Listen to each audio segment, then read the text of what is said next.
The honourable member for Cypress Hills Grasslands. Thank you, Madam Speaker. It is an honour to stand here and give my first speech in the House today as a Member of Parliament for Cypress Hills Grasslands. I first need to thank the voters in my constituency for sending me here with a very clear mandate. They know what they want, and it is humbling to have received their overwhelming support.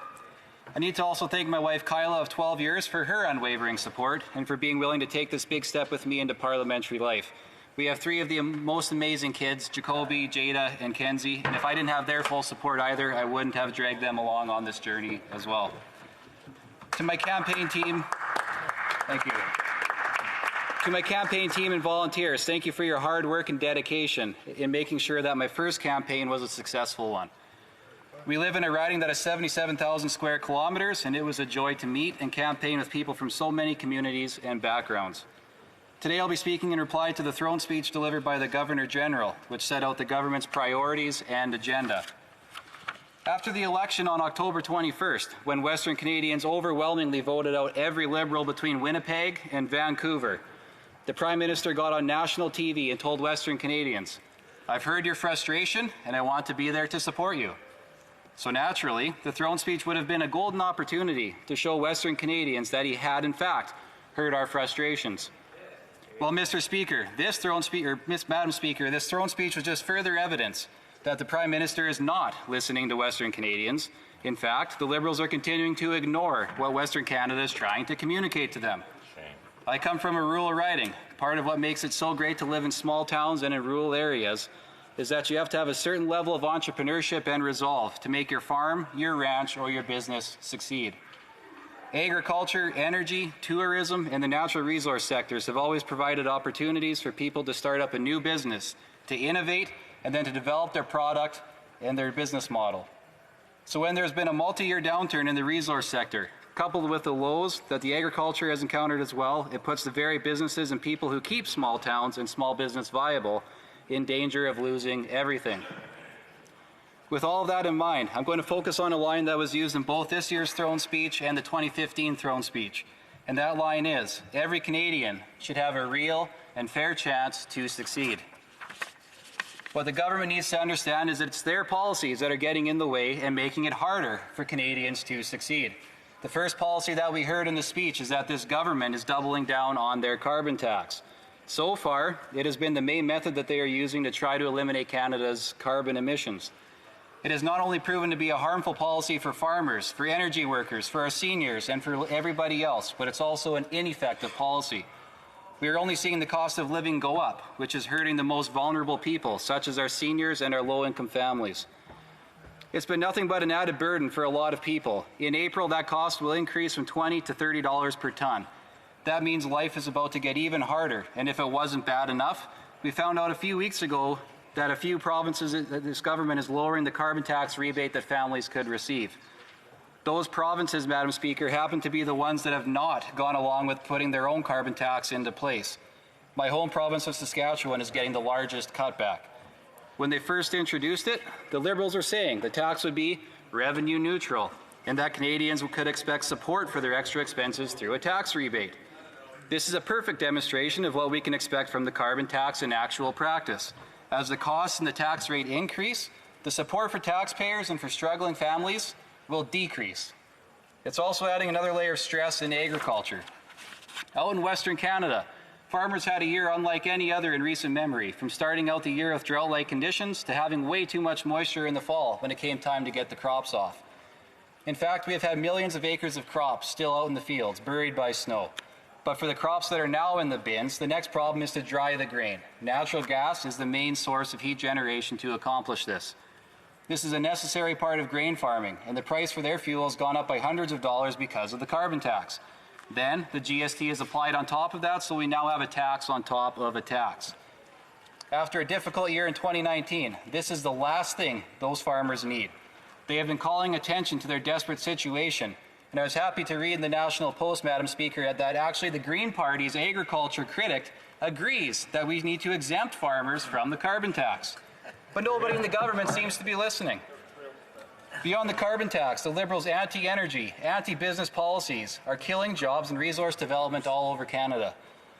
We heard a lot about how the anti-pipeline bill C-69 was shut down energy projects, but there have also been concerns raised in mining and in other industries. In 2016, the Prime Minister said, and I quote, "I have said many times, there isn't a country in the world that finds billions of barrels of oil and leave it in the ground while there is a market for it. But it isn't enough to just exploit that resource for a short-term interest. Our challenge is to use today's wealth to create tomorrow's opportunity. Ultimately, this is about leaving a better country for our kids than the one we inherited from our parents." End quote. He was right to say, Madam Speaker, that we should be making the most of Canadian energy while there is a market for it. However, after 4 years, the Liberals have left a lot of oil in the ground, and that has left a lot of people out of work. Over the last 4 years, this government's regulatory changes have chased over $100 billion in investment, or 4.5% of GDP, out of Canada. I fail to see, Madam Speaker, how we can create tomorrow's opportunities with results like that. I could say a lot more about how the government's current policies don't make sense for either the environment or the economy, but I would much rather talk about what does make sense and what could work. Just before Christmas, SaskPower, the power utility in Saskatchewan, held the grand opening of the Chinook Power Station, just northwest of Swift Current in my riding. It's a good example of how we have utilized clean, efficient use of natural gas and combined cycle power generation. This facility has the capacity to provide more power for around 300,000 homes. It runs 50% more efficiently than a coal-fired plant. The reason this power station is so important, along with others like it in the province, is that we now have a strong enough baseload power generation so that we can invest further into renewables like wind and solar.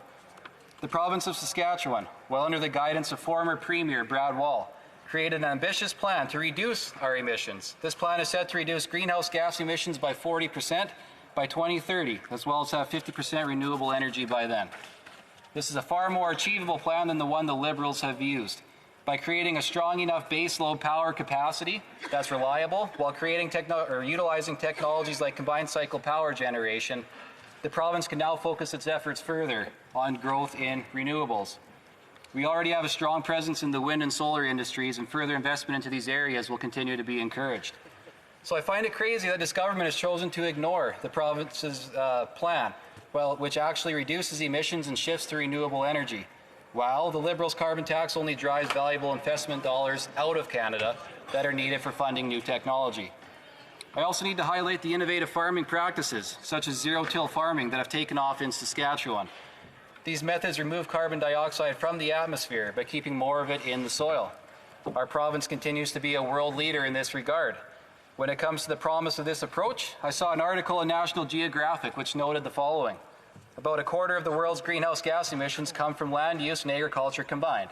But farmers are uniquely situated to be a part of the solution. And we are seeing something like this in Saskatchewan, Madam Speaker. Due to the zero-till farming efforts, just for an example, we sequester 9.46 million tons of carbon dioxide per year. According to Agriculture and Agri-Food Canada, that is the equivalent of removing 2 million cars off of the highway each and every year. That's a real result. This is the type of success that comes from properly respecting farmers and their livelihood. It is a way of life that already deeply understands the close relationship between the economy and being a good steward of the land and the environment. Canadians working in the agriculture and energy sectors do not need to be lectured about it. They need to be supported in the balanced approach that they are already pursuing.